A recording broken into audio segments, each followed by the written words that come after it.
मध्य गुजरात की सबसे बड़ी एसएसजी अस्पताल से यह खबर सामने आई है, जहां पर एक निर्माणाधीन साइट है जिसके ऊपर से आज एक मजदूर नीचे गिर गया था। तब उसे तुरंत ही इलाज के लिए एसएसजी अस्पताल ले जाया गया, जहां पर जो फर्श पर डॉक्टर्स मौजूद थे उनकी ओर से मजदूर को मृत घोषित कर दिया गया।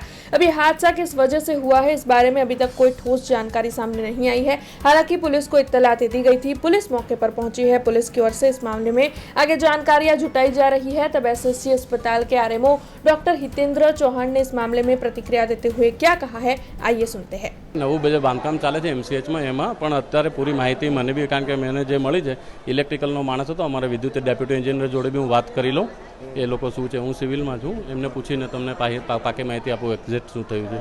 ના, આ એને લગતું નહીં, આ તો ખાલી ફ્લોર ઉપર કામ કરે, ત્યાં તો બહાર કામ કરતા બી નહીં, ઇન્ટરનલ કામગીરી હતું. અને જે પ્રાઇમરી જે છોકરાઓ કહે છે એ પ્રમાણે ત્યાં ખાલી 4 ફૂટ 5 ફૂટ હાઈટ ઉપર ઘોડા પરથી જ પડ્યા છે, પણ કદાચ એટેકને લીધે થયું એવું કહેવામાં આવે છે, પણ મને પાકી માહિતી નથી, હું પાકી માહિતી વગર કંઈ નહીં. એટલે મેં કીધું ને, એ તો ડૉક્ટરી તપાસનો વિષય છે ને આજે આને ઇલેક્ટ્રિકલનો છે, વિદ્યુતનો ડેપ્યુટી એન્જિનિયરને પૂછીને પાકી માહિતી મળશે, મારામાં નહીં આવતું. આ જે કીધું હવે એ પહેલાં અમારે એને 9મા ફ્લોર કીધું છે. એસએસજી હોસ્પિટલના અંડર કન્સ્ટ્રક્શન બિલ્ડિંગ એમસીએચ બિલ્ડિંગમાં કામ કરતા મજૂરનું પડી જવાની હાલતમાં અત્રેની હોસ્પિટલમાં સારવાર અર્થે લાવેલા, પરંતુ અમારા ફરજ પરના ડૉક્ટરે એને મરણ જાહેર કરેલો, એટલે મૃત હાલતમાં જ અત્રે લઈ આવેલ છે. આ બનાવની પોલીસમાં જાણ કરી દેવાઈ છે અને આ સમગ્ર મામલાની પોલીસ તપાસ ચાલુ કરી દેવાઈ છે.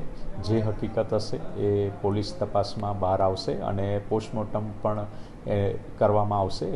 એ પછી જ એનું કંઈક ચોક્કસ કારણ આપણે કહી શકીશું. અંડર કન્સ્ટ્રક્શન સાઇટ પર કામ કરતા કર્મચારી મજૂરોની સુરક્ષા જે તે કોન્ટ્રાક્ટર અને જે બી એને કોન્ટ્રાક્ટ આપનાર સંસ્થા હોય એ બધાએ એનું સંયુક્ત ધ્યાન રાખવાનું જ રહેતું હોય છે અને સલામતીની તમામ વ્યવસ્થા એ લોકોએ ઊભી કરવાની રહેતી હોય છે. હાલના તબક્કે હું કંઈ ન કહી શકું, કારણ કે આ મામલો પોલીસ તપાસનો છે. પોલીસ તપાસમાં જે બી હશે એ સામે આવશે. हमसे जुड़े रहने के लिए हमारे YouTube चैनल को सब्सक्राइब करें और नई वीडियो की नोटिफिकेशन के लिए बेल आइकॉन को दबाएं।